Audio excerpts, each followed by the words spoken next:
Hello and welcome to Newsmakers on CHCH Podcast for this Friday, November the 10th, 2023. I'm your host, Louis Butko, and on today's show, we are continuing our look at the Ontario Liberal leadership race with candidate and Member of Parliament Yasir Naqvi. Born and raised in Pakistan, Naqvi moved to Canada as a child after his father was imprisoned for leading a pro-democracy march and settled in Niagara Falls. A graduate of McMaster University, Naqvi would then attend the University of Ottawa Law School and was called to the bar in 2001. He was first elected as a member of provincial parliament in 2007 and served more than a decade as MPP, including as Ontario's Attorney General, from 2016 to 2018. He then made the jump to federal politics and was elected in 2021 to represent Ottawa-Centre and served as parliamentary secretary before resigning from that role to run for the Ontario Liberal leadership, which is where we find him now. And Yasir, thank you so much for joining us on today's show. I want to start with the news of the week, actually. You and Nate Erskine-Smith yesterday holding a press conference encouraging each other's voters to put the other number two. How did this all come about, this plan here? Well, this is, we've been living through a really competitive race in Ontario Liberal Party. There are 4 good people who are running in this leadership race, working extremely hard across the province in signing up new members and building support. And of course, in that process, we have gotten to know each other quite well. We have realized where we are similar in our outlook and the kind of things that we want to accomplish within our party and for our province, and where some of our differences may lie as well. And in that process, I've gotten to know Nate quite well and have realized that when it comes to how we bring principled, pragmatic Liberal leadership, the work we need to do to rebuild the Ontario Liberal Party, the manner in which we have to bring accountability, trust, and ethics back at Queen's Park, and also Liberal values that would improve the lives of people, that we have a lot in common. And I made the decision that I will be marking myself, of course, as the number first choice to become the leader of the party. But given that it's a rank ballot and we have to choose 2, 3, and 4, that I will be ranking Nate as my second choice. We started having a conversation, and Nate feels the same way, and we're letting, in a very collaborative and transparent manner, letting all members of a party know and making that suggestion. Of course, it's their decision to mark the ballot as they wish. But I'm hoping that people who are supporting me will choose me as their first choice and consider putting Nate as their second. Well, a lot of people are looking at this, and I don't think at any point in your release you mention any other candidate's name other than yours and Nate Erskine-Smith's. But a lot of people are reading into this as an anyone but Bonnie, anyone but Crombie maneuver. Is that an accurate description of the move? Well, we're living through a very democratic process. This is the very first time the party is using one member, one vote system, which is really healthy. In fact, I worked really hard in making sure that that's the process the party pursues, as opposed to the old convention way. In fact, as early as 2019 AGM that our party has held, I was advocating for a one-member vote system where all ridings are equal as well. I think what it is really sort of sharing where we have alignment in terms of values and how we want to build a party forward. I'm going to work with everyone, hopefully when I'm elected as the leader of the party, to make sure that we are all working together. But given the competitive nature of this race, one thing is very clear. No one is winning this leadership on first ballot. There is bound to be subsequent ballots will take place. And that's why the party is doing a ranked ballot system. And we want to make sure that people do make their number 2, 3, and 4 choice known, so that this process can work out in its fullness. And by being transparent as to how we will be ranking, in my case, my second choice, I think, creates awareness about the ranked ballot and make sure that my supporters and others also exercise that option. Now, you mentioned the great relationship you have with the other three candidates, and I do want to get to Ms. Crombie's response to the move yesterday, and I believe we have a quote here from what she said. She told Laura Stone from the Globe and Mail, she said, I know these two gentlemen spend a lot of time together on the federal Liberal backbenches, and I guess it makes sense they'd want to support each other. She continued, based on what I've heard, this agreement between them seems vague and unclear, and wrapped it up with, most Liberals don't want to be told how to vote. How would you respond to her criticism of the move? Well, first of all, I would say that I'm the most experienced candidate in this race. I am the only one who has actually served in cabinet among all the leadership candidates, and I had the great honor of serving as the Minister of Labour in Ontario, as the Minister of Community Safety and Correctional Services, as the Government House Leader, and as the Attorney General of our province. So my campaign is very much based on the experience that I have both at the provincial level and as at the federal level, not to mention my lived experience as somebody who came to Ontario as a teenager from Pakistan and has worked really hard to build a successful life, and the kind of possibilities and opportunities that I want to create for everyone else. As I said, this is a competitive process, and people will choose. People will decide as to how they want to vote, and that's exactly their democratic right. And I'm letting people know how I'm choosing to vote. I'm working very hard to win this leadership. I'm knocking on doors in all parts of the province. In fact, I'm the only leadership candidate who's knocking on the doors of Ontario Liberal members in every part of the province and calling them personally to earn their support. And I'm confident that on December 2nd, the party membership will elect me as the leader so that we can build a party and defeat Doug Ford in 2026. Now, you obviously have some lived experience with the party and the struggles that the party had in 2018. You know, we don't need to rehash, what happened there, but you're moving forward as a new party. How do you make the Liberal Party relevant again in 2026 in Ontario? I think that's a really good question. And I present a three-part plan to make that happen. Number one is the job of a new leader, and the job that I'm going to focus my time and attention on is transforming a party, by which I mean building a party in every part of the province. I want to make sure that the party has presence. We have riding associations that are active in all 124 ridings across the province, making sure that we're competitive in the next election in every region of the province. That will require a lot of hard work on the ground, building relationships, renewing relationships, the kind of work the candidates have been doing over almost a year now in this leadership.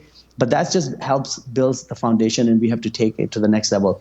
The second thing that I am very much committed to doing is championing practical solutions that will make people's lives easier to live. I'm in politics not to tell people how to live their lives. My purpose is to make their lives easier to live. People under Doug Ford are struggling in Ontario right now. They cannot find family doctors or nurses.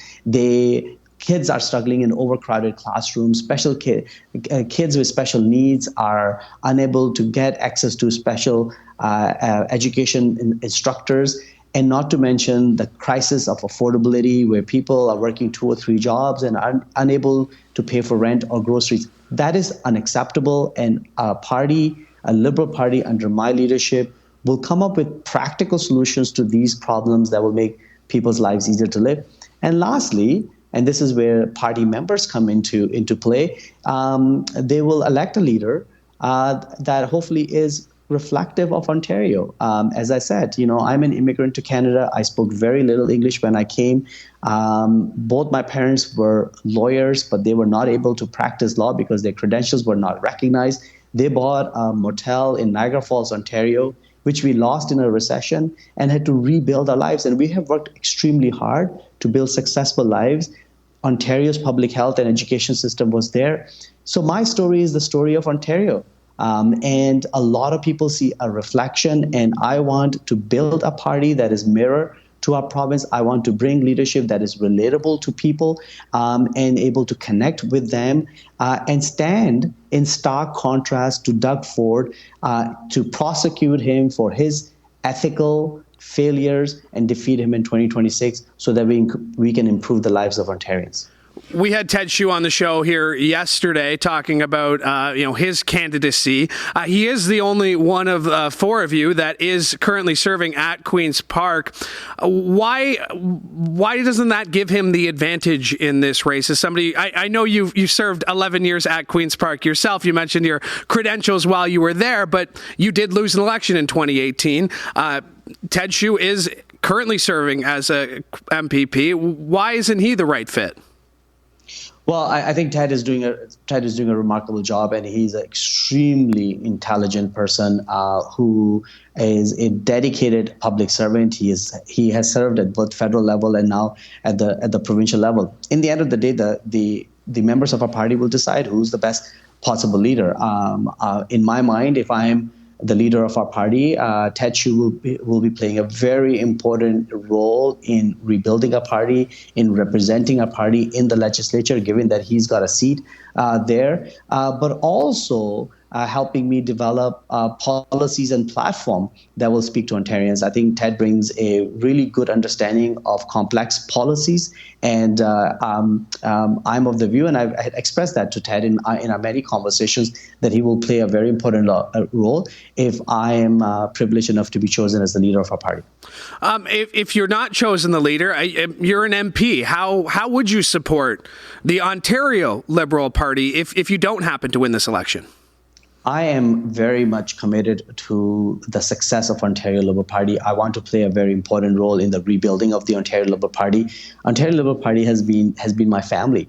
I've been a member of the party since late 1980s, since I came to Canada. So that's running around 35 years. I have served in various different roles as a youth chair, as a president of a Young Liberals Club, as a treasurer of a riding association, as an MPP, and even as a president of our party. So I have spent a lot of time in helping build our party, working with party volunteers across this province. And so no matter the outcome of this election, I am absolutely committed to working with our new leader. I'm working very hard to be the leader of the party, but if that's not the case, working with whoever the leader is to build the party, because I really do believe that Ontario Liberal Party is the only alternative to the corrupt and failing government of Doug Ford.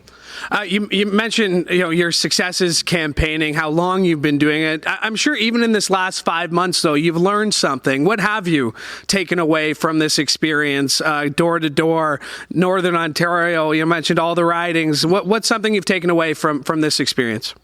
Well, Louis, two things I will say to you. First of all, I've helped other people run for leadership, and so I had some expectation as to what will happen in this journey. What I did not know how much I will love it, because this is the first time I'm running myself as a leader. This has been a remarkable journey for me, and I've loved every moment of it. Ontario is a big, beautiful, and a diverse province, and the people of this province are just extraordinary. And so I've developed a whole different appreciation of our province, its diversity, both in terms of its geography, but the people who make up Ontario, and every region is so unique and so beautiful in its own right. But also recognizing how much I love people, how much I am in politics to help people. And whenever I'm asked as to why I'm running, I always tell people is so that I can unleash the potential of Ontarians. Our best natural resource is our human resource, is our people, and we need to do everything in power that everyone is successful, whether you are a newcomer who just came to Ontario 6 months ago to build your new life, or a young person who's just finishing college or university so that you can start your new life. I want to be the leader that allows people to grow and live their full potential in whatever way they want to do so. Yasir, I want to kind of put a hypothetical out there. December 2nd at the Toronto Metro Convention Centre, they announce you as the next Liberal leader. What happens December 3rd? What do you do there? Well, there's a lot of hard work ahead of us. As soon as I become the leader of the party, my very first thing would be to reach out to all my friends who have run in this leadership race. They are incredible people who have brought in a lot of good passion and hard work in building a party. I want them, every single one of them, to be part of my team because it will take more than one of us. I've said this often, and I will say it again. I'm going to be the kind of leader who will be an equal among equals. I want to make sure that all the leadership candidates, the caucus members, our riding associations, all of them are part of a team that is going to transform the Ontario Liberal Party and build a practical, pragmatic platform that is based on Liberal values that will ensure that we defeat Doug Ford in 2026. And so I will immediately start building that team, starting with my colleagues, my friends who are in this race, so we are working in this together. Yeah, sir, I really appreciate you making the time today. Best of luck in the stretch run here of the campaign, and hopefully we'll be connecting with you very soon. Well, I look forward to next talking to you as the leader of the Ontario Liberal Party. Thank you. Yasir Naqvi, my thanks to him for joining me on today's show, and my thanks to you. And in the interest of full disclosure, dear listener and dear viewer, you will notice we have had 3 of the Ontario Liberal leadership candidates on the show so far. We have reached out multiple times to the 4th, that being Bonnie Crombie. This is my open invitation to Miss Bonnie Crombie that you are more than welcome to join me here on the show via Skype, in person. I would love to hear from you, and the people of Hamilton and our listeners and viewers, I'm sure, would love to hear from you as well. But in the meantime, if you missed any of the other previous interviews, just search Newsmakers or CHCH Podcasts, wherever you get your favorite podcasts, or you can go to chch.com/podcast. My thanks to Chantel for directing today's show. My thanks to you for listening or watching. From all of us here at CHCH, I'm Louis Butko. Have a great day.